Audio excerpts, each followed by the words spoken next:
It is 7:01 p.m. on Monday, February 3rd, 2020, and I call to order this regular meeting of the Richfield School Board. In attendance this evening are board members Peter Tensing, Allegra Smishek, Christine Malik, Tim Paulus. I am Crystal Brackey.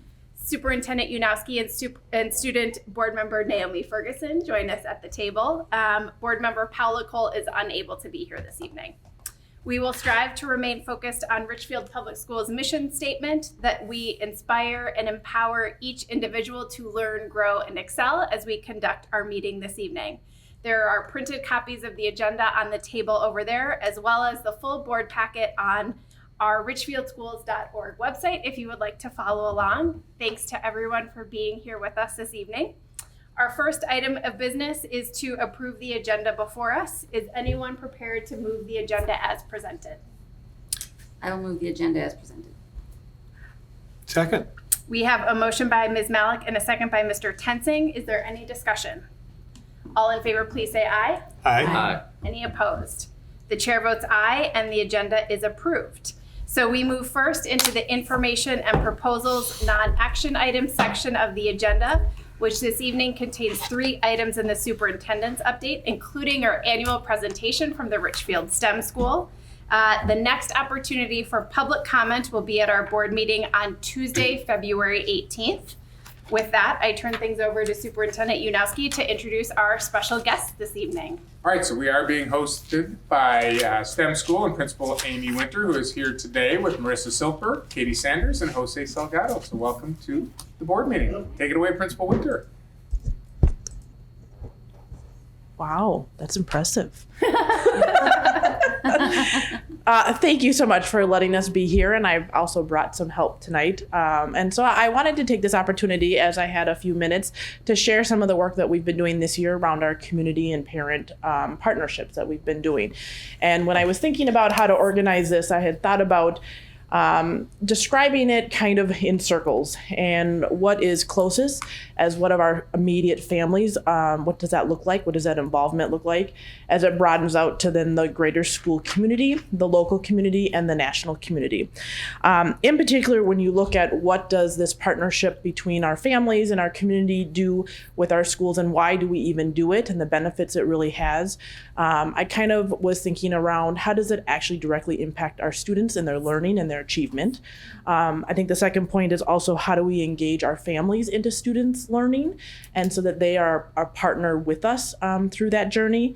And then the last piece is obviously how do we strengthen our families and support them, which may look a little, less directly when it comes to the education in the school. But all 3 of those components are really important, I think, in supporting each of our students that are in the building. So the first thing, like I said, I have brought 3 guests. Marissa is my current PTO president. Katie is coming. We have had a partnership with Upper Room over the past few years, and we'll talk a little bit about what that looks like. And then Jose Salgado is my family outreach worker, and he really is my designated person to help coordinate these partnerships and these relationships to make sure that we maintain them, and that communication is kind of happening 2 ways.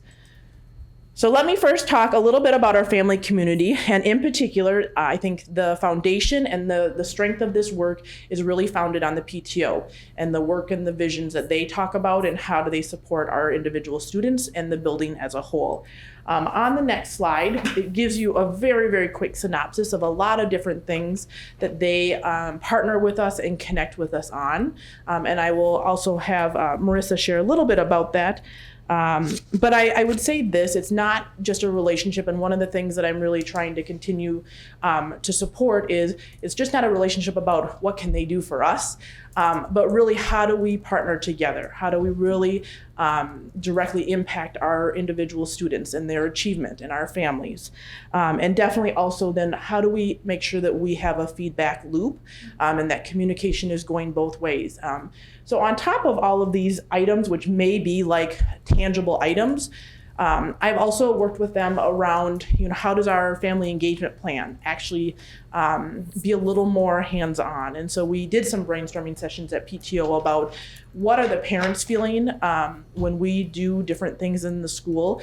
What's the parents' role in that? What do we need to improve on? What are things that we're doing well on? And I've greatly appreciated their feedback in this journey. And I think that we've done some good work, and obviously I want to continue to do that work. So I'm gonna give Marissa a couple minutes here to just share from her lens just some of the priorities that they've done as a PTO.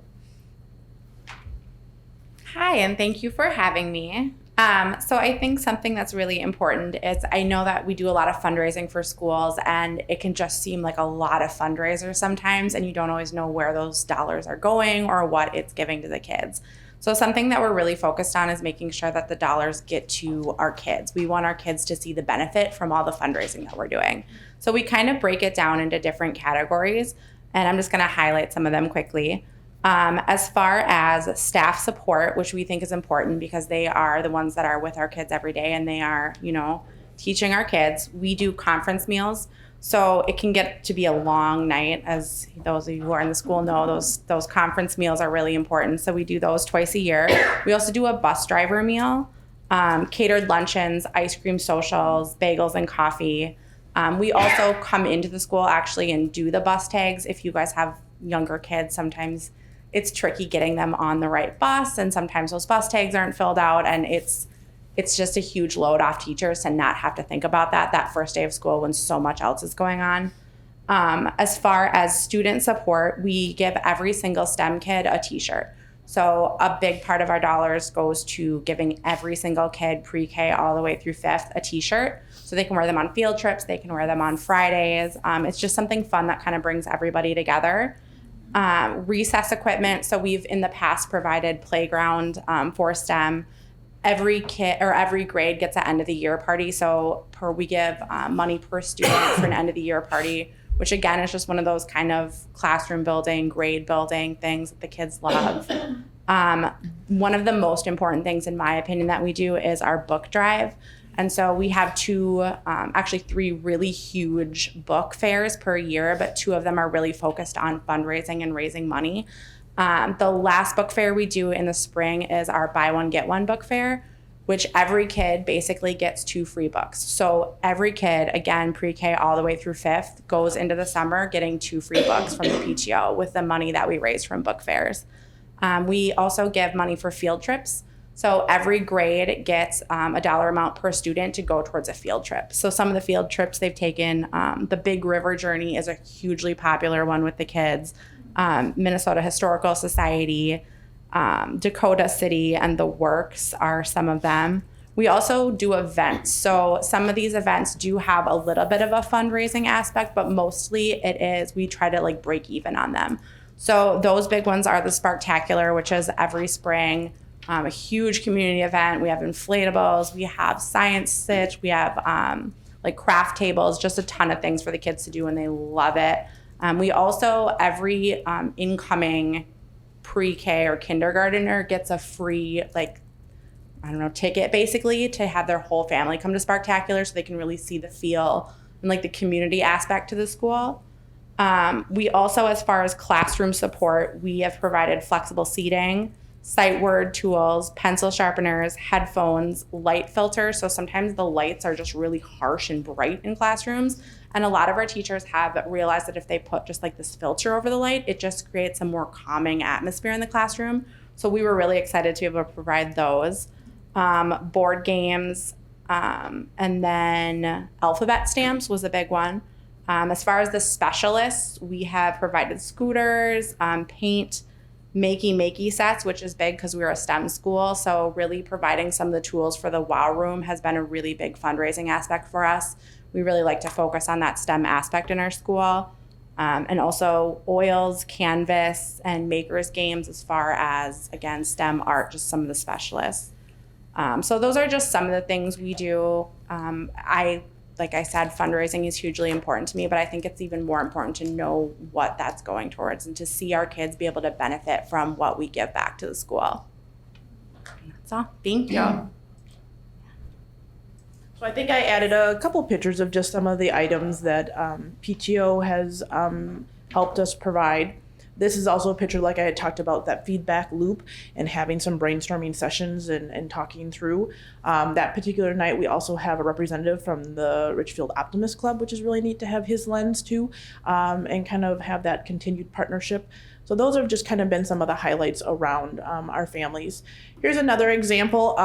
We have a family that is Native American. They have history of powwows, and they offered to come in and do a powwow with our second grade students, which is a really neat just event for the kids to be able to see. We sat in a giant second grade circle, which was like 120 kids in the cafeteria.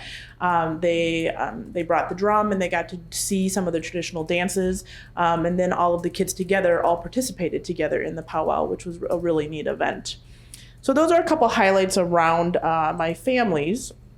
If you broaden out a little bit and you look in particular at the school community, this particularly is just a really neat opportunity to support, I think, learners who used to be in my building and have moved on.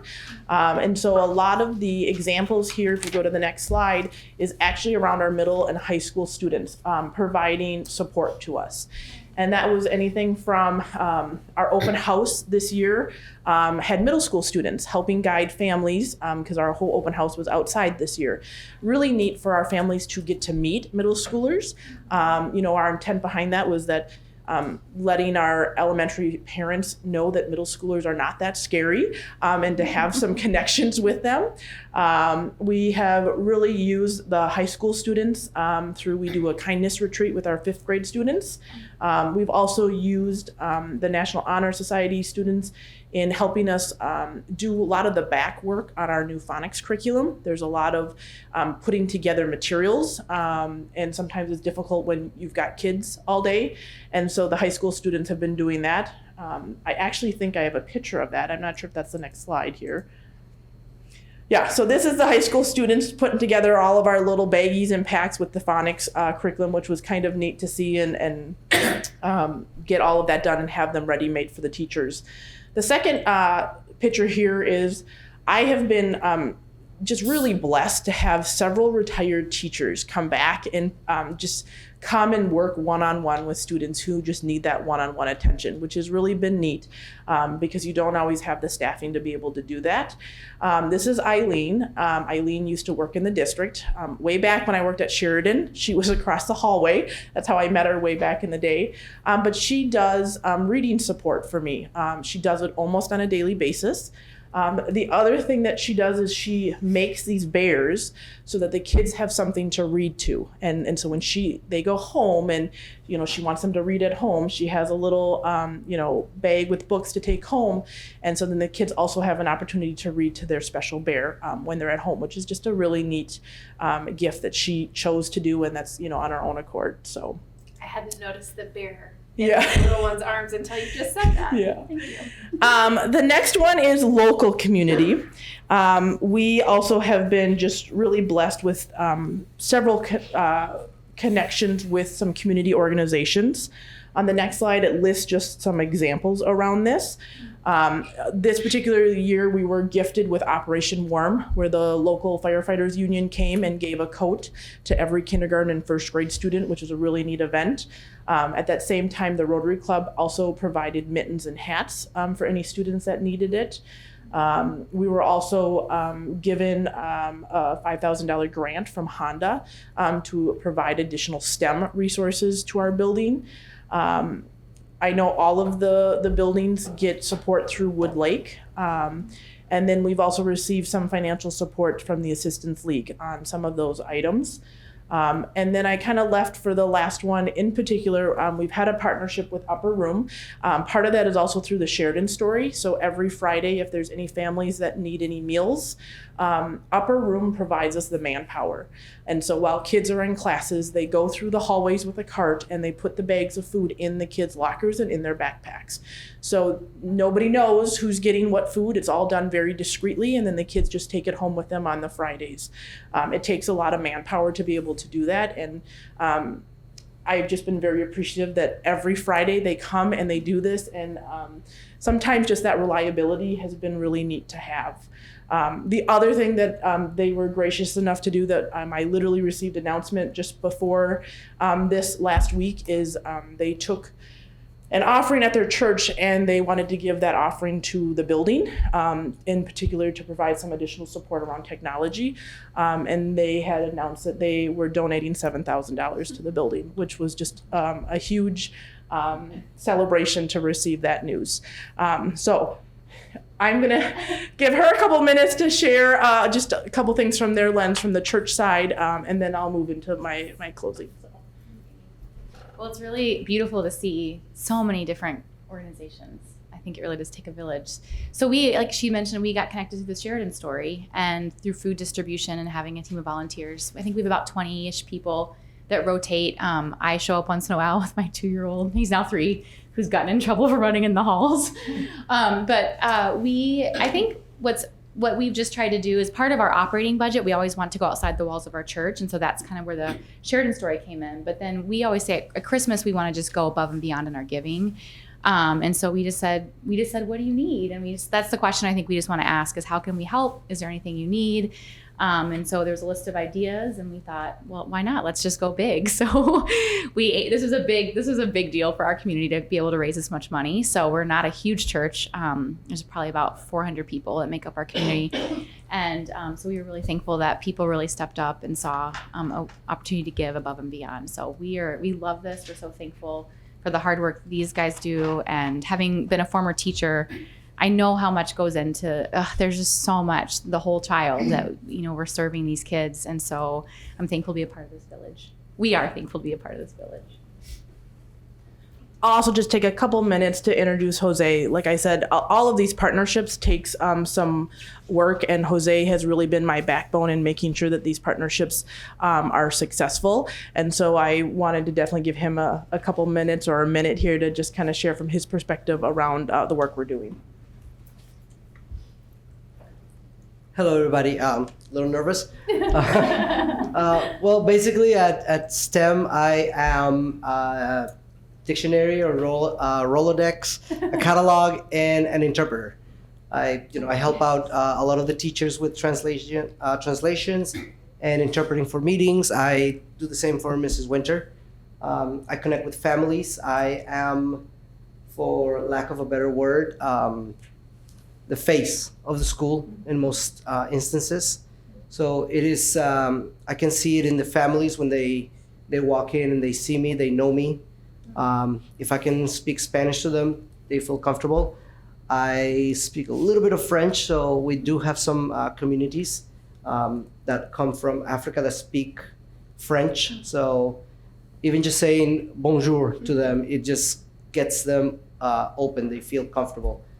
In terms of the partnerships, in most instances, I have to be the one that they connect with, so I can process the information, give it to Mrs. Winter so she can make a decision, or arrange a meeting. In other instances, I have to be the one that the volunteers from Upper Room, for example, that the people from the fire department, they connect with, so they know where to go, how to do some of the things they need to do so that we are successful. And that's basically what I do with and for the community. Right now I'm working on 2 things. We have conferences next week, so I have to finish some of that stuff around the school to make sure that every single parent has translation if they need it. Good communication with the school and with the district. Part of something that we do with Mrs. Winter is we send out weekly newsletters to the families, and not just information about the school, but I connect with Bridge Mackey. She's the Richfield Health Resource Center person. She gives us some information, and we share that with the community. So it's not just what Richfield STEM school can do for the families, but the district in general, because there are many things that sometimes families don't know that Richfield Public School does for the community. So it is also a great way for sharing that with families and just the community in general. Thanks. So the last area that I wanted to talk about is just kind of the more broader national organizations. On the next slide, it gives you a couple examples. We are a reading corps building that allows me to have one-on-one tutoring around reading with a group of students. We also do Week of Coding. We have partnerships in particular with the University of Minnesota, and this is called Inside Out. This provides actual direct professional development around science for my teachers, but it also brings and partners in actual current scientists to come into the classroom, work with our students. It also provides us with materials, so microscopes and technology and some of those things that they're using currently, which is really nice to have. And then lastly, we mentioned a little bit the Big River Journey. Part of that is funded through our PTO, and part of it is also funded through like a national grant organization. So again, some quick examples of some of that work, whether it's field trips or actually the students doing the work or my staff doing the work in the middle picture. Example of Week of Coding, which brings current professionals in the tech industry into the classrooms to work with our students. So that's kind of everything in a nutshell, everything from the groundwork with our families that we're doing at that level all the way to the broader from a national standpoint through grant systems and actual bodies and people in the classrooms. So if anyone has any questions.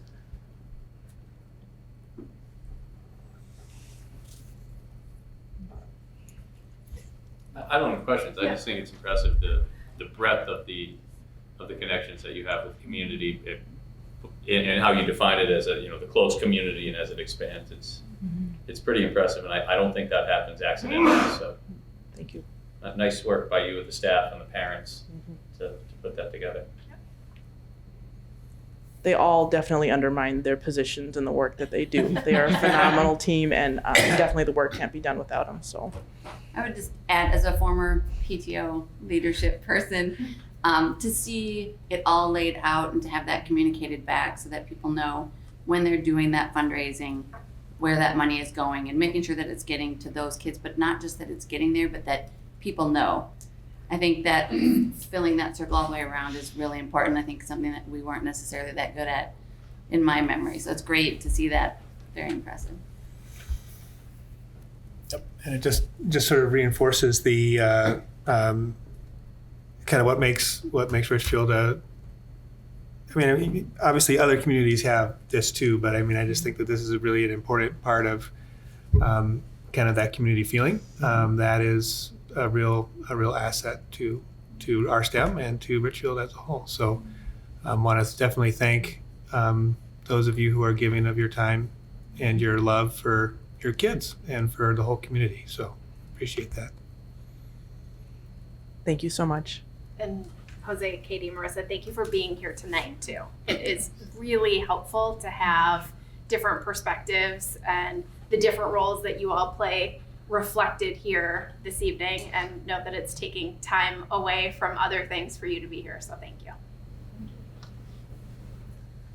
And absolutely, thanks to our team at STEM for supporting each other and supporting the community and our students and their families to learn, grow, and excel. Great work team.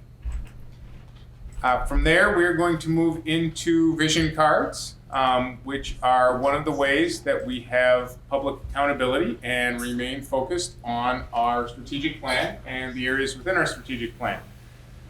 We have one card for each of our strategic plan strategy, and then also one looking at student achievement measures. So vision card A, which is about academics, vision card B, communications and marketing, vision card C around culture and climate, and vision card D, which is around our operational and business and organizational goals. In our last couple meetings ago, we presented updated vision card B, and so just as a reminder, and as we continue to go on as overall accountability, you'll see our last year vision card along with our current this year's vision card. And at this particular meeting, we're going to be talking about vision card D, which is really talking about some of the things that we're doing to acquire and align human, financial, operational, technology resources to maximize organizational goals. And so what we're looking at is our recruitment and retention, looking at new teachers scoring at or above 50% in terms of proficiencies. We look to hire well and then also support our teachers in growing. Looking at us completing our teacher evaluations and also our classified evaluations on time and doing that work effectively. Back in 18-19, we were just grabbing a baseline for the amount of waste generated versus our recycling and trying to compare how are we doing. Looking at our fund balance and how are we doing in terms of growing that, and are we doing a good job of predicting what our revenues and expenditures are. And then as of the course of the 5 years of our previous strategic plan, which will end in the spring, looking at the rollout of 2-to-1 and 1-to-1 devices and making sure that they're in the hands of students. And so you have Vision Card 18-19, and then looking at Vision Card 19-20. And what I'm going to focus on actually is the final slide, which really plays out the data, which allows you to look at what are our baselines, what are the things that we are comparing from this year to last year, and really where are we overall. And so teachers, new hires above proficiency, slight growth we're looking at with 81.42%. Looking at those on-time completed evals, a small increase there going up to 98%. Slight decline from 92 to 90% in terms of classified evals and paras and clerical and nutrition staff, but then continuing to grow in our fund balance as that continues to grow from 5.49 up to 7.07. Looking at that comparison of revenue and expenditures. And then also, and I was talking about this with a board member earlier, one of the things that we know about our vision cards is that we will, as we move into our next strategic plan, look at growing some of these measures and also readjusting some of the things that we're looking at. So for example, in 2015 through 2020, rolling out 2-to-1 and 1-to-1 in a very strategic way is something we wanted to measure. As we move forward, that actually isn't the end goal that we'll be looking at, and we'll begin to transition to things like how are we utilizing that to accelerate learning for each of our students. So with that, overall, we're looking at some strong performance in terms of our fiscal operational goals, and we will look at continuing to refine and find other areas to measure as we move forward into our next strategic plan. With that, I'll see if there are questions. Obviously, it's wonderful to see, we're kind of pinning that needle into the green, which is great. And you've already answered the question about revising the metrics and the targets as part of the strategic plan process, which I think sounds like an excellent plan. Is it fair to say that that the measures on this particular section are pretty much process-based measures as opposed to outcome? I mean, I guess some of them maybe are, there's really outcome-based measures too. It's kind of a mix depending on how you look at it. If you were to go back to the start of the strategic plan in 2015, we did not have 1-to-1 or 2-to-1 technology in the hands of any of our students. So we weren't necessarily using them to accelerate learning. We actually weren't even using them at that time. And so it is getting them into their hands in an effective way was the outcome goal we were looking for. Although now that we are there, the goal is actually something different. So the targets end up moving. As you look also similarly in terms of fund balance, where we have consistently and slowly grown our fund balance, there is a data point outcome in there. What there isn't in terms of this particular card is student achievement-based goals, right? So this is about how is the overall human capital, financial, operational, and technology, how are we using those in a way that is sound business practices? Yep. Maybe it might be fair to say that these are adult-centric. From the standpoint that we're really measuring adult behavior with these measures as opposed to measuring student-centered outcome. Sure, this is more about the business health of the district rather than the student health. Yeah, fair enough. Sure. Yep. So at any rate, I mean, excellent that we're doing well, important that we're following it, and important that we're kind of keeping that. I mean, I think that's where moving the ball with the metrics and the targets is perfect. Yeah.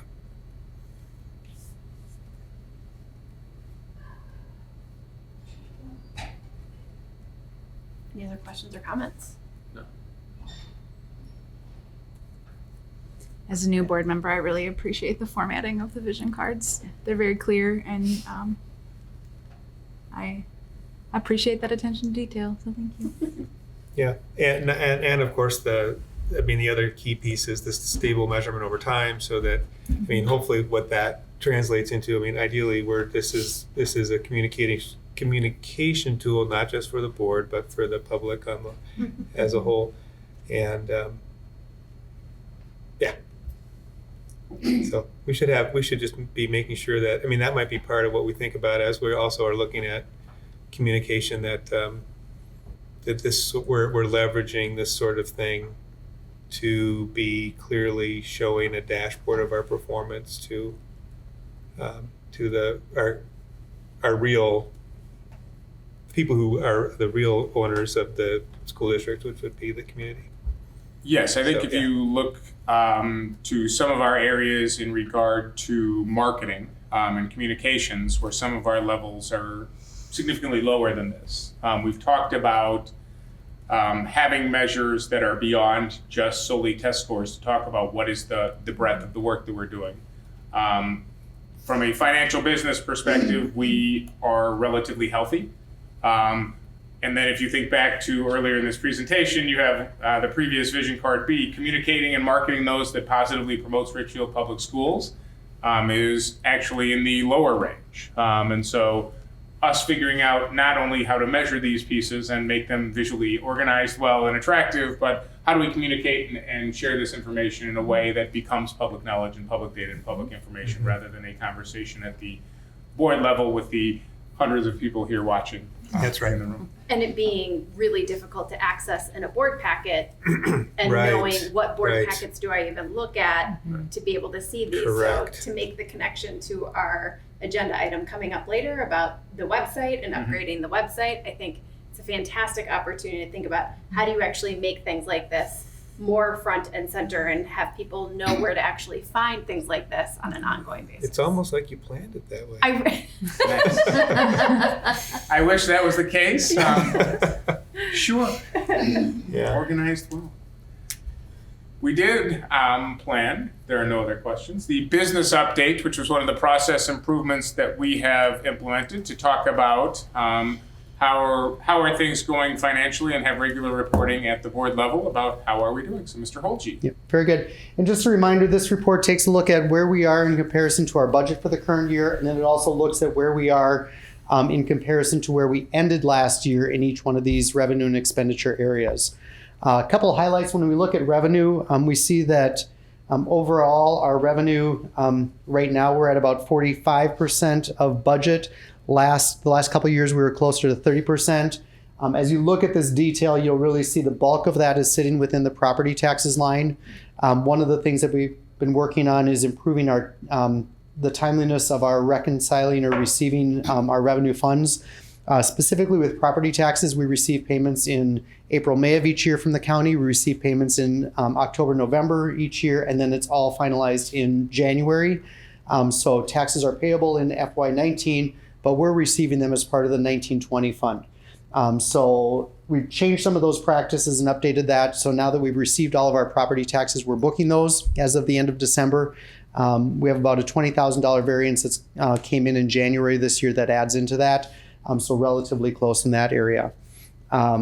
And again, just as a point, those columns on the right, the year-to-date percent of budget received is the current year, and then the two previous years are looking at the total actual received or expended for the entire year. So it's a good perspective to see if we're in line, how that falls similarly.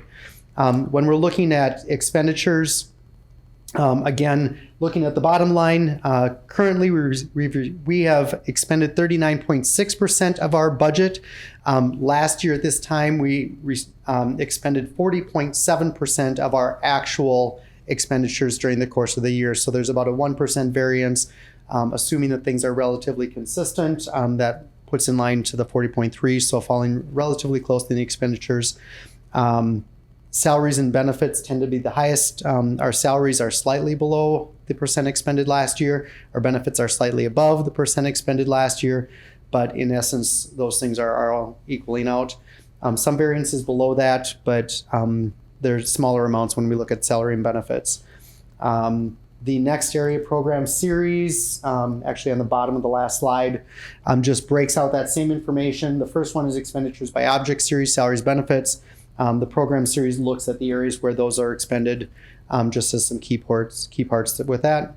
And then the second page now takes a look at some of our other funds outside of the general fund and where they're sitting. Again, relatively consistent. The construction fund is one that may look a little funny to you because it shows that we've actually expended 54% out of our revenue. So we're now need 1.5 million to actually balance that out. That really falls in line with some GASB requirements that we realize the market value of the investments in the current fiscal year, and then the following year we have to basically reverse out that market value adjustment. I think there are some questions about that when we did the audit about why we have to do that, but that's where that $500,000 of negative revenue is realized there. And then you can see the debt service and some of these other funds are really impacted by the property taxes and the realization in that in the revenue area. And then the trust is one that under the expenditures, that's a little bit interesting that we, at this point last year, received 101.6% of the actual expenditures from the previous year. That was a booking piece where there was a journal entry that was done after that last year to reconcile some work that occurred with investments and a change in investment firm. So relatively following close with that trust. That's our scholarship funds and things like that. So it's a real small amount of our expenditures in the district. So net impact is we are relatively close to where we should be at this point. We are using this information as we do our revised budget for the current FY20 year, which then drives a lot of our budgeting for next year to make sure that we're on track and know where we're at. Any questions on that item?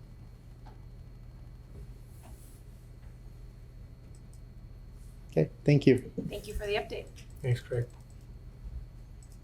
Anything else in the superintendent That report? is all we have in the superintendent Okay, report. great. So our next item is approval of the consent agenda containing routine business items. As always, if there is an item that a board member would like to remove for independent consideration, that could be requested at this time.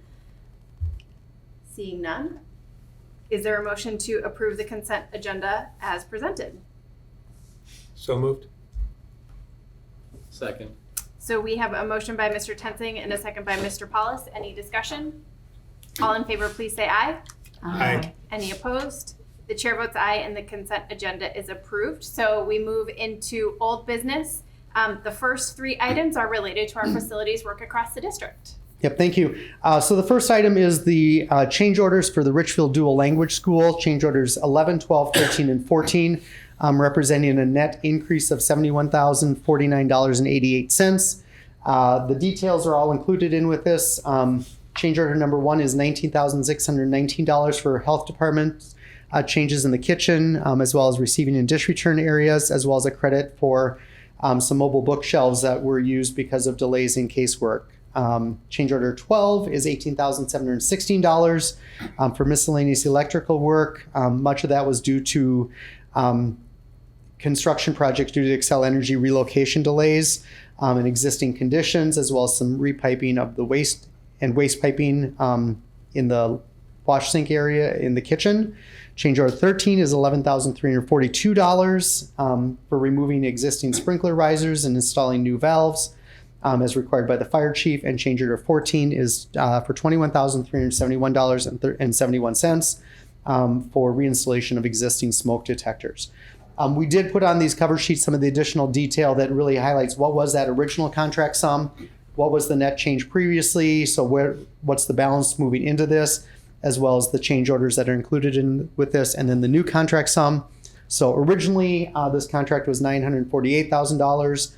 We had a number of adjustments previously to that. With these change orders of $71,049, it brings us up to $9,201,729.55. So with that, we'd ask approval of those change orders tonight. Craig, do you have a sense for how complete is the project? Is it so? How many? What is the possibility of additional change orders coming, or are we? So this project is essentially complete. We're working on punch lists. Andy has something to share with us specifically. Yeah. Is it okay if I? Yeah. Please. Yep. So on RDLS and specifics, you get to the end of the project and there's a lot of final tuning. We just received a bunch of final pricing from Ellis Black last week that we're still analyzing. So we'll be in front of you one more time with some change orders for RDLS and then it'll be done. Okay. And the contingency within the original cost and what the original cost left roughly 5% or 4.5% above that original budget to allow for things like this? Correct. We're still within that. Yeah. So each project has their own individual construction contingency, and we still have the funds allocated in the specific RDLS. So yeah, this one's I think 1.67%. So thank you. Pretty accurate. Helps to have a doctorate in math on the school board. Excel was open. I don't do this in my head. You could have just taken credit for it, and I think we all would have believed you. No, you wouldn't. Thank you for the additional information on the cover sheet. It's very helpful. It is. I'll move the change orders as presented. I'll second. So we have a motion by Mr. Tensing and a second by Ms. Malik. Any discussion? All in favor, please say aye. Aye. Any opposed? The chair votes aye, and the RDLS change orders 11, 12, 13, and 14 are approved. Thank you. Next up, we have change orders for Richfield High School, specifically change order number 13 for a net increase of $11,888.05.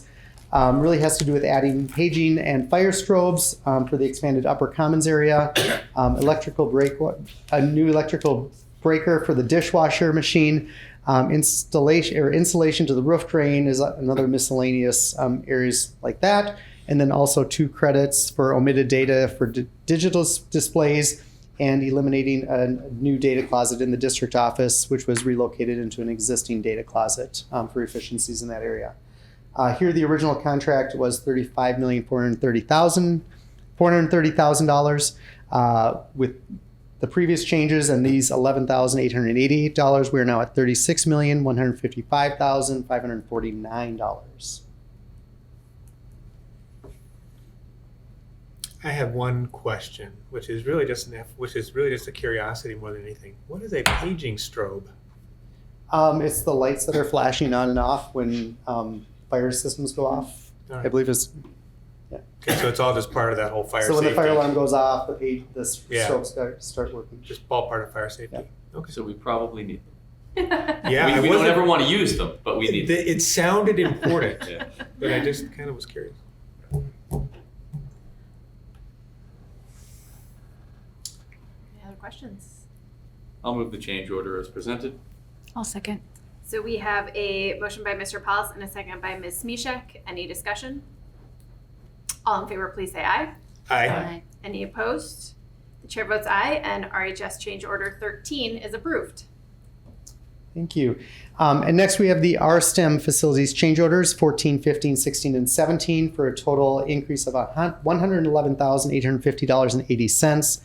Change order 14 of $49,396 is for some additional hydronic piping for inaccessible routes of existing conditions, which is really within the HVAC systems. Change order 15 is $24,310 for additional mechanicals around air handler units and wall hydrants.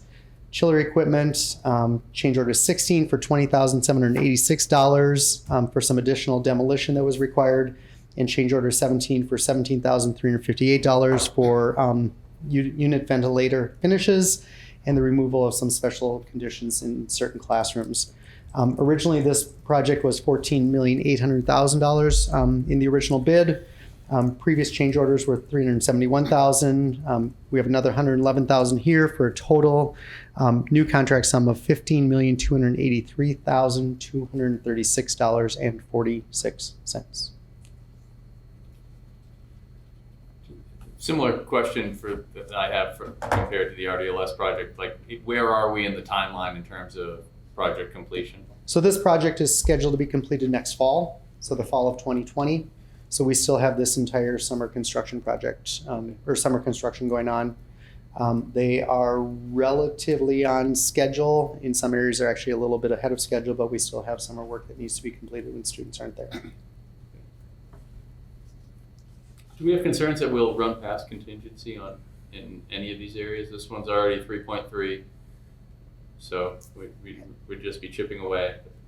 I'll have Andy come up here. I don't anticipate, we saw some mechanical discoveries that occurred that probably required a lot of these different areas. The nice thing about this in the middle school, those buildings are very similar. So it's helped us inform our planning processes there. Correct, and the lion's share of the change orders that we're seeing are the big dollar values are for these unforeseen situations where we're rerouting mechanical piping, and the vast majority of that's done. So the work that we have left is really in a couple of classrooms. We got the kindergarten rooms and then the salt classrooms, which are like the music area. But all the tunnel work and stuff down below in the tunnels where we're running mains and that's all been accounted for at this point. So we're comfortable with where we sit right now.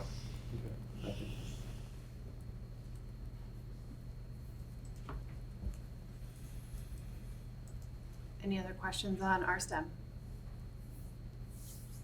We could have a motion to approve then. I move to approve the RSTEM facility change orders as presented. Second. So motion by Ms. Mishak and a second by Mr. Paulus. Any discussion? All in favor, please say aye. Aye. Any opposed? The chair votes aye, and RSTEM change orders 14, 15, 16, and 17 are approved. Thank you.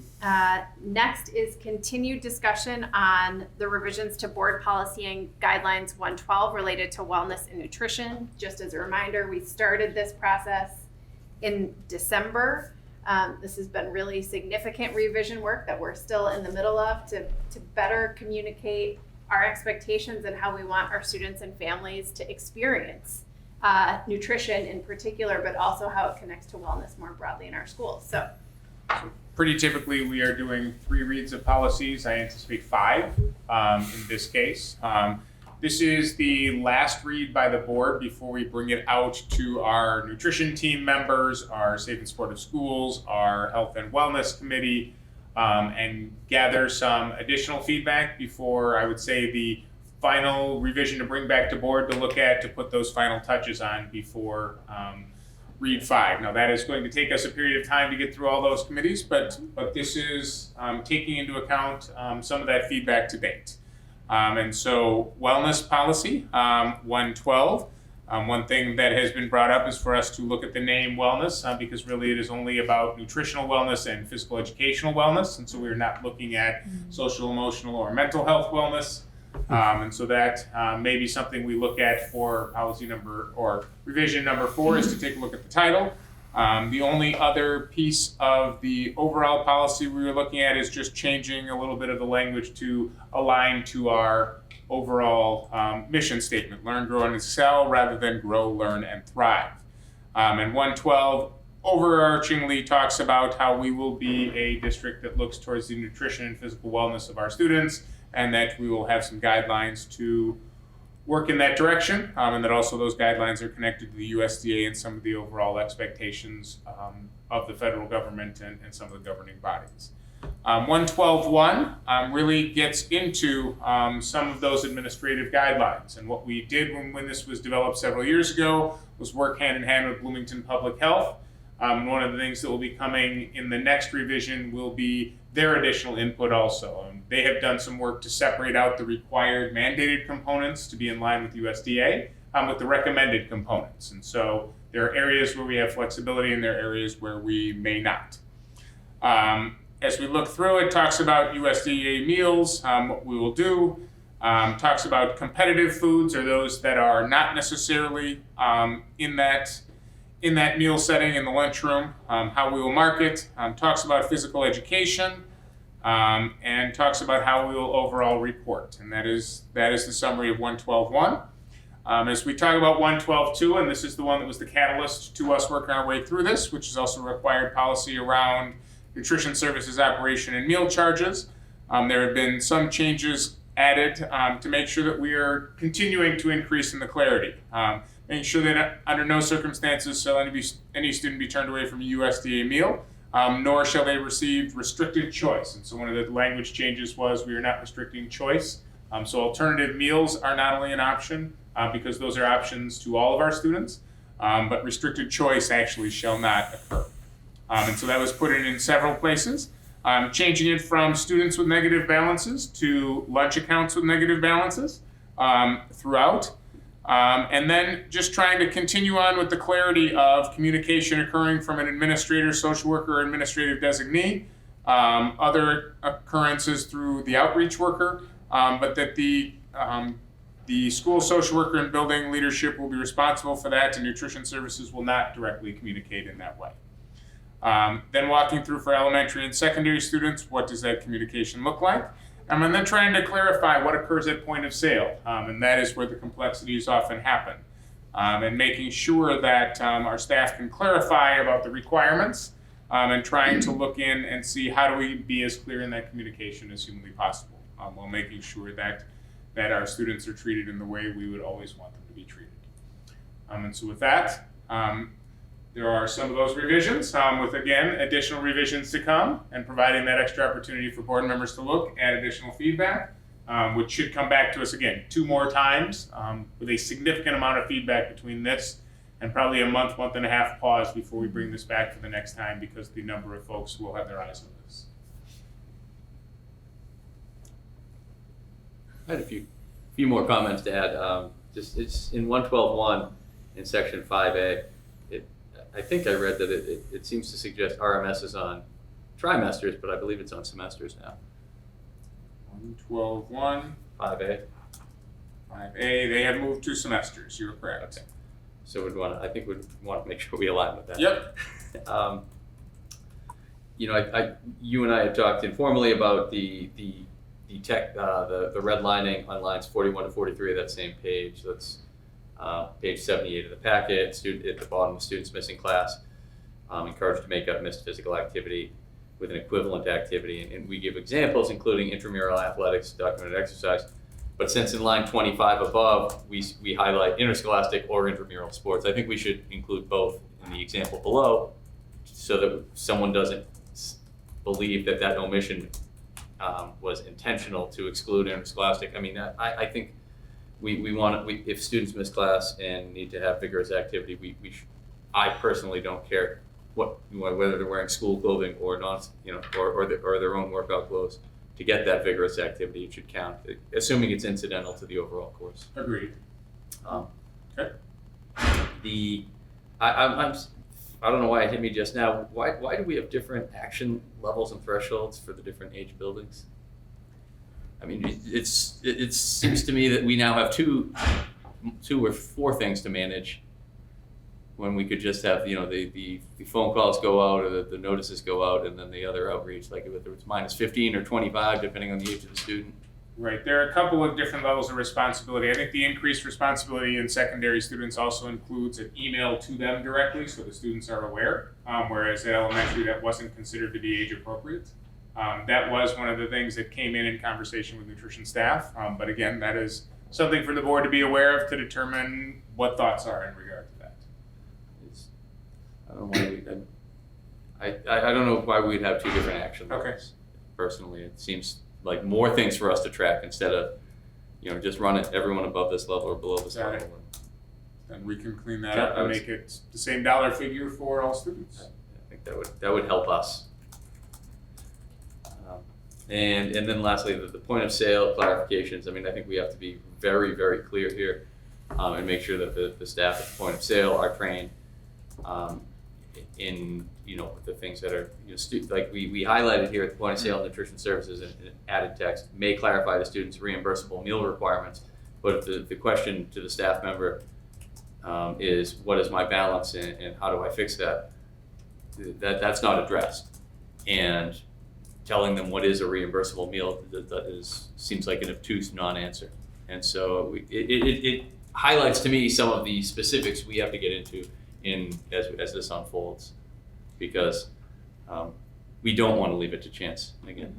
So as you mentioned that, and I'm thinking of some of the other policies, one of the things that we haven't put in the guidelines that I think would be a good idea would then be training requirements for staff. Yes, absolutely. That we place in there directly that all nutrition services staff will have during their open week training a review of this policy very specifically. Right, which when we put it in there for staff, really what we are saying is that is a requirement for the administration to provide that training to staff. Yes. because we don't know, we don't interact with staff members, but we do interact by way of you with the administration. So that's our only recourse. Absolutely.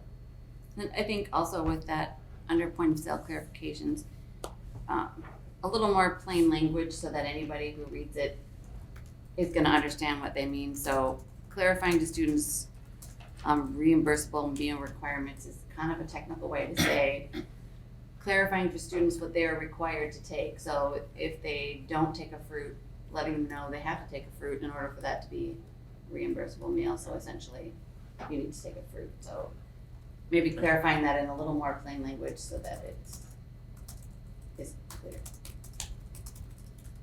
Okay.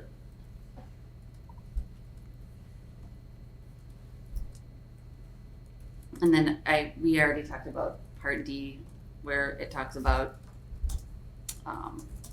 any information shared will occur with concern for dignity of the student and all of that. So that goes along with the training, but also making sure we're really specific about what that means to have concern for the dignity of the student and really spell it out, because that can be perceived in different ways, as we've learned.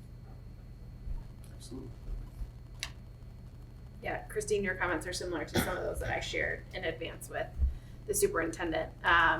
I think one of the questions is, should students have any sort of conversation about what their balance is, or should that conversation, should we be clear, is strictly between the adults? And what that would actually entail or feel like. But again, what does that mean for then point of sale? If a student wants to buy something at the coffee bar, if a student wants to take a double entree, I mean, that's getting into the types of situations that Tim was alluding to that I think we need to be able to have answers to. The one other thing I was going to say is in this point of sale clarification section 112.2, I think this is the one place now where it still says reimbursable meal, and every other place it's describing it as USDA meal. So I think we should just be consistent about what term we are using. And I think to Christine's point, define what does that actually mean somewhere in the policy. Right, yeah, right up front when we say USDA reimbursable meal has the following components, we may refer to it as a USDA meal or a reimbursable meal. And I just think broadly, I am really grateful and look forward to the feedback from all of the groups that are going to see this next, and hope that we get a lot of detail back about how they are reacting to this and the types of questions that they have and the types of things that they are looking for. That feels like a critical part in this process, and so I am glad that we are taking the time and knowing that it's going to take a long time to actually have that happen, but I feel like it needs to. Will students be providing feedback on the policy? It's the student group of the Safe and Support Schools. Okay. Yeah. Fantastic. Anything else? Okay, looking forward to much more conversation on this to come then, and we move to a third read of proposed revisions to Board Policy 546 around use of peace officers and or crisis teams. Right, and so again, state required mandated policy, one that thankfully we have not had to use frequently. I actually cannot recall us having used this, which I will knock on wood right now. That is actually a positive. Continuing to realign this policy, I think we have one more review to do with this before we look for passage. There's a couple of pieces that have yet to be worked out. So a couple of things to align to 977. You'll notice in addition, outside of crisis type situations governed by this policy, student actions with police are governed by policy 977, and accompanying guidelines has been added to the statement of policy. Changing language to school liaison officer to continue to try to realign language with all of our policies, making sure, and this was in before, that the superintendent or designee shall be informed and consulted in any situation that requires the requested removal of a student pursuant to the implementation of this policy. The last piece to try to figure out is what occurs then. And this has been one of the questions that came up from Mr. Paulus, which is, okay, so we have this awkward situation where someone needs to be removed from the premises. What do we do with them at that point? And so we're trying to work details through with that about what is that appropriate outcome while maintaining the best interest of the student. So we hope to have that figured out in collaboration with our liaison officer and our administrative team members, and are hoping to bring that back at our next meeting. Any additional comments or questions, knowing this is coming back? Okay, the final two items of old business are reviews of our board, school, and liaison assignments for 2020. We talked about these at our last board meeting, and I think ended up filling the final holes that were missing representatives. I know we still do not have a full board tonight, but since I at least heard zero feedback or concern about the versions presented here, is that the same for you as well? Yes, I believe we have gathered input from all board members and cleaned up all of the requests. I think we have it right. Okay, so I would feel comfortable moving forward with approving these tonight at our last meeting. I know it was still not final and we were missing 2 board members, so it didn't feel quite right. So the first is the represent a school assignments for calendar year 2020. Right, and so as you will see, each board member is representing one site, or at least one site. And I believe that this has been filled out at the request of board members, staying with or changing to new programs to make sure that we are getting experience with our buildings.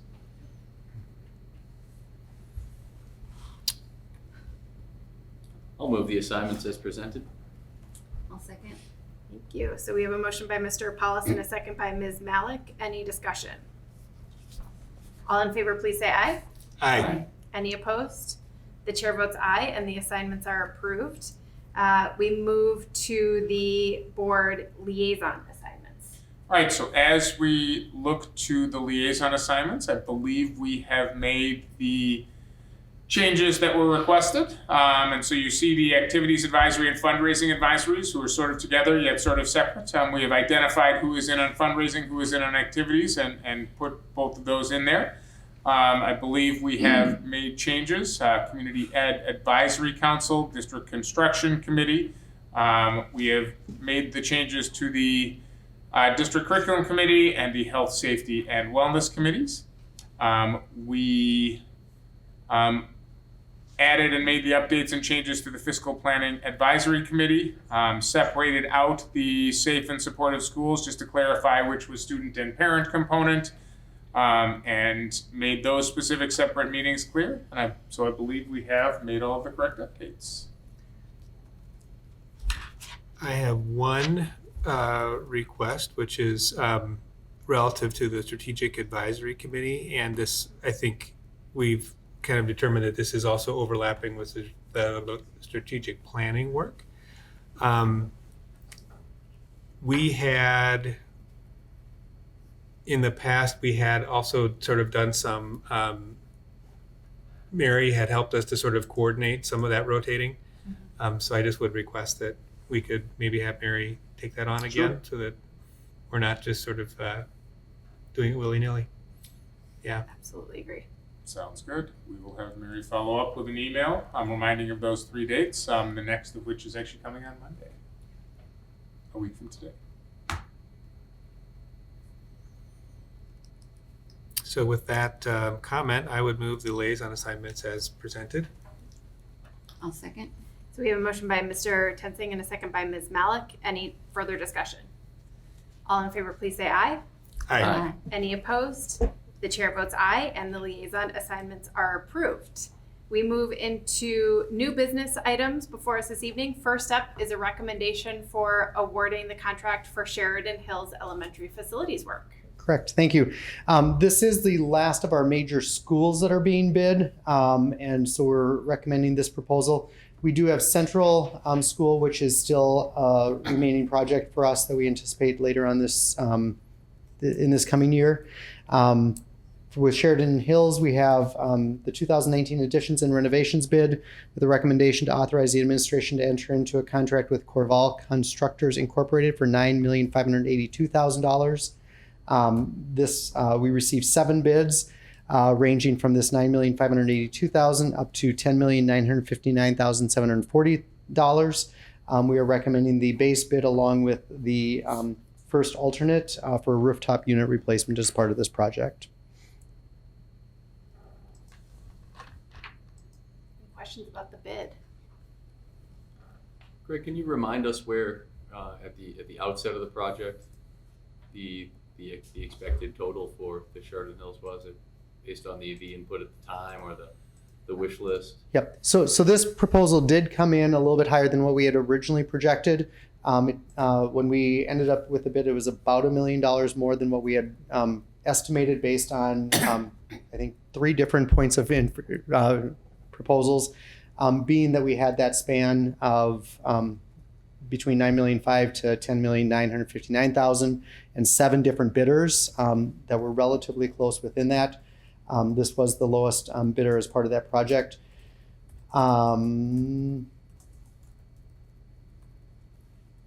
We did have funds set aside for unallocated funds to cover that difference at this point. One of the other points of interest with all of these buildings, we have looked at making sure that they all have consistent programming. So the customer experience or consumer experience at the end is consistent. So from the HVAC systems to the facilities, the sites, all of those things will have similar features with breakout spaces, with the safe and secure entry points. And so that alignment for all of our experiences will be consistent with this bid response. Follow-up question, I want to make sure I understood. The difference in the bids from what we were anticipating will not be paid for out of the contingency, is that accurate? So we had unallocated funds as far as the project that were separate from the individual contingencies in each one of the buildings. So we do still have that contingency with Sheridan Hills that's allocated to it. Each one of the other buildings does still have their contingencies. Central still has their budget in place along with a contingency that's set aside with that. So all of those contingencies remain in effect. There were some things, because one of the projects came in less than what we had originally projected, that we had some funds that were available at that point. So those unallocated funds are like the master contingency above all the other individual contingencies, in a way. Correct. As you know, some come in higher, some come in lower. All of these projects kind of get some continuous adjustments. So there were funds that were maybe looking at some wish list items, but weren't a part of the original project that those funds were potentially available for. But we wanted to make sure that that customer experience was consistent across all of these buildings, and so that helped us ensure that aspect. I'd say that unallocated funds has grown and decreased throughout the life of each one of these bids and projects as things have changed. Do we believe that, well, let me ask the question differently. To what extent is just plain old inflation driving this difference between our expectation and where the bids were coming in? I think the marketplace, kind of the labor supply are all factors that were tied in with it. One of the things, and we had estimated some of these projections, but given the timing of what happened this last summer, Sheridan Hills originally was looking at a 1 summer project, but we did expand that to 2 summers, which we think that inflation over that coming year, that additional year, likely increased some of the costs associated with that. How much that balanced out between not having to pay overtime was a factor tied in with that piece. But we think inflation is a component of it. ICS and Wold, when they're building these projects, are anticipating inflation already. So it's not like it was a surprise, but some of those changing demands within the structure and competitiveness is a factor tied in with it. Our 2 previous projects, I would just kind of add that we bid this fall, came in much closer to projection. And so that's another kind of interesting piece of, we thought that there were some things that were consistent using the same estimations. A lot of it is the timing around the bids. When the bids go out, what else is bidding at that time, you know, where things are with mechanicals and other systems that are, what their availability for labor is for the different projects too. If there are no other questions, we could have a motion to approve. So moved. I will second the motion. So we have a motion by Mr. Pulse and a second by Mr. Tensing to approve the bid award for Sheridan Hills. Any discussion? All in favor, please say aye. Aye. Any opposed? The chair votes aye, and the bid award is approved. Next, we have a recommendation to approve a website vendor agreement. Thank you. One of the things that we've discovered as we've been continuing our marketing and communications planning and work along with our branding work is a lot of frustration or anxiety over our current web platform. And so Director Jennifer Valley with our marketing and communications team, along with a group of expanded individuals of different stakeholders, did some deep dive into what are different platforms that are available for our content management system, and conducted a request for quotes associated with that. This recommendation is actually to move to Final Site for that content management system for managing our website. We really find that it comes with a lot of different features and improved functionality for the organization.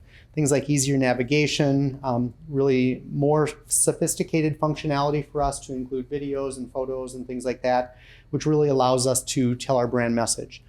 This website agreement is one part of that function, along with Director Valley leading an overall analysis of our website, the content that's out there, the navigation, the mapping, how all that functions in those different arenas to make sure it aligns with our brand strategy and brand messages, and really helps us tell our story as an organization, while at the same time making sure that information is available to our community as well as our parents and our students.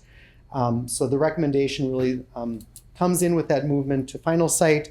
A few other features: it improves ADA compliance, improved marketing efforts through focus on cross-promotion of content.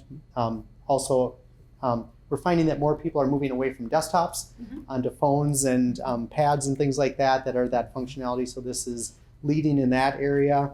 More intuitive site map navigation and search functions, automated actions to support new families and district staff by sending out automatic messages so we can cross-reference our website postings along with other communications that are going directly out to our consumers as well. As part of this request for quotes, there are really a couple factors. One is the website management system, and then one is the transition or kind of building the system. Even if we stayed with our current provider, we saw that there was going to be a need to do that initial investment of a full build out, and all three of them came in relatively close in those areas. So that really helped us focus our analysis on the functionality of these different programs and things like that. So with this, the initial investment is $33,499 for the design, $13,499 for the first year, and then increasing to $15,500 for each additional year.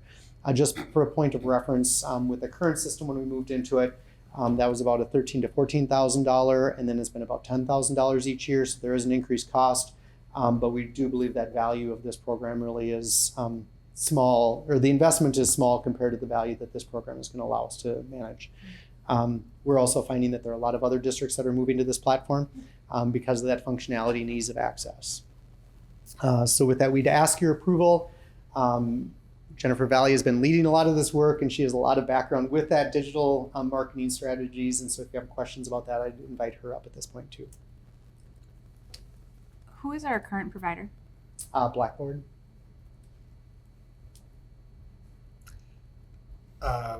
My interest is, so you commented on sort of gathering stakeholder input. Can you help me understand who that stakeholder group is, sort of how we identified, and then where sort of user feedback gets into the whole loop of design?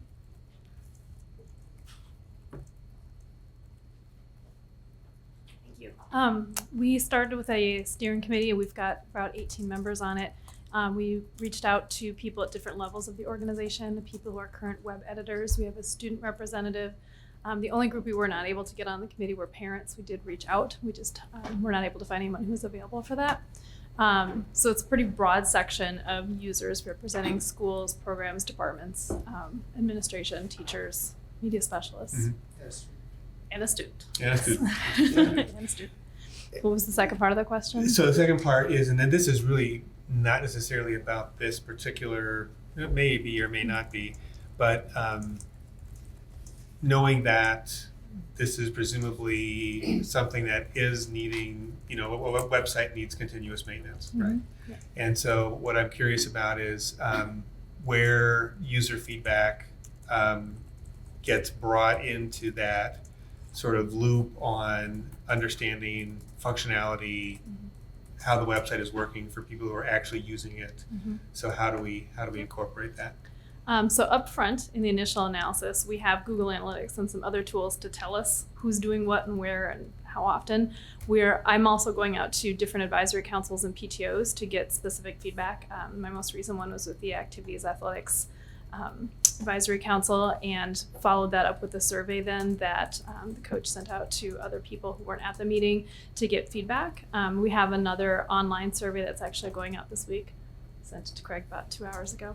To get broader community feedback from people about what they like or don't like about our site, what works for them, what their different role is. So we're trying to engage as many people in the process as we can right now. And then that's an ongoing evaluation of the website. So when the new site is up and running, it's continuing to look at our analytics, it's continuing to look at our bounce rate, it's continuing to look at our high traffic sites and what needs to be maybe moved up to a quick link because so many people are trying to go there. And it's having that webmaster email at the bottom, so if people are struggling or having issues, they can reach out, and I'm responding to and monitoring those as well.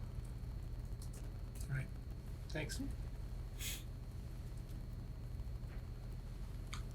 I had a question, just the pricing and the funding for this. Does this come out of general funds, or is this technology funding? It's both. So currently the technology referendum is funding a large portion of that project, and so it would be likely allocated towards that or general funds if, depending on how that total budget gets built. Okay, yeah. Thank you.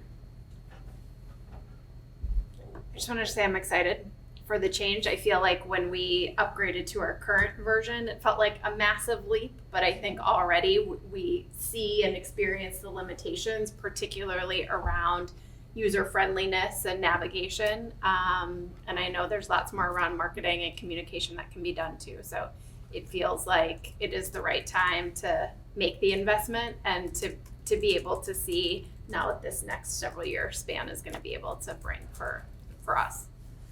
And not to disparage the current version, while we recognize the limitations, the prior version was so dreadful. Yeah. That we really loved when this one came on. And, that's exactly Sometimes right. you have to hop a couple times to get to your end goal. Maybe this new one can make us think that the current version is dreadful, which would really be nice because that would signal that we've made amazing progress. Any other comments or questions? Okay. Is there a motion to approve? So moved. Thank you. Seconded. So we have a motion by Mr. Pauls and a second by Ms. Smishek. Any further discussion? All in favor, please say aye. Aye. Any opposed? The chair votes aye, and the agreement is approved. Finally, we have donations to the district that have been made in recent weeks. Superintendent Unowski. All right, so recommending that the Board of Education accept the following donations with gratitude. Sunshine Fund received donations from Esther Kruger, $100. VMware Foundation, on behalf of Steve Jackson, $500. The Sunshine Fund received donations of $85 through Give Minnesota for the following people. Tina Landine, $25. Christopher Smith, $25. Michelle Burnside, $25. Lisa Ferreira, $10. Anonymous, $100. And the RHS Random Acts of Kindness received donations from Kathy Waldhauser, $60, and Target employee Kristen Schack, $12.50. We thank them all for their support of our students. We'll move we accept the donations with gratitude. I'll second. So we have a motion by Mr. Tensing and a second by Ms. Malik. Any discussion? All in favor, please say aye. Aye. Any opposed? The chair votes aye, and the donations are accepted with gratitude. We move into the advanced planning section of the agenda, and we'll start with any legislative updates. The key update is that our AMSD legislative preview will be this Friday, and encouraging any board member who's interested to please attend. I will be there. Certainly, if our student board members can get away, they would be more than welcome as well. And then I will be reporting back at our next meeting. I do plan to attend. Thank you. The only other thing then is that our representatives from AMSD are collaboratively holding, along with representatives from other organizations, a listening session with Federal Reserve Bank President Dr. Neil Kashgardi and former Supreme Court Justice Alan Page, who are proposing an amendment to the Constitution, talking about replacing some of the language of public schools, talking about equal right to quality public education and fundamental right, changing the words to quality. And the organizations are trying to represent districts across the metro to hear what the proposal is, hear what the proposed or thought about outcome is, to try to understand how to partner with that, or whether to support or not. And so we are getting our representation to gather some more information in that area. And when is that session? I believe it is next week. Okay. Is it open for board members to attend? It is not. That there is is an invited set of, yes. Yes, I Good to will- know. Yes. The one thing I wanted to share on this front is just having had conversations with a number of people, that there are likely going to be some bills introduced this session related to lunch shaming, and further putting teeth into statute around what is and is not allowed when there are negative lunch balances. And so as we continue to do our work on 112 and the guidelines, I think obviously we'll be paying close attention to what is happening at the legislature, because I don't think we would want to pass a policy that then would immediately need to be changed in light of any statutory language that could be approved this session. So just wanted to, I probably should have said that when we were talking about 112, but I didn't think of it. This is maybe in the suggested future agenda items, but again, while it's on my mind, I don't expect an answer now, but it would be interesting and helpful to know, since we zeroed out the lunch balances for the district in November because of the donations from our community and many, many outside of our community, how much debt has accrued since then. We can certainly get an update at our next meeting. Okay. Any other information and questions from board members?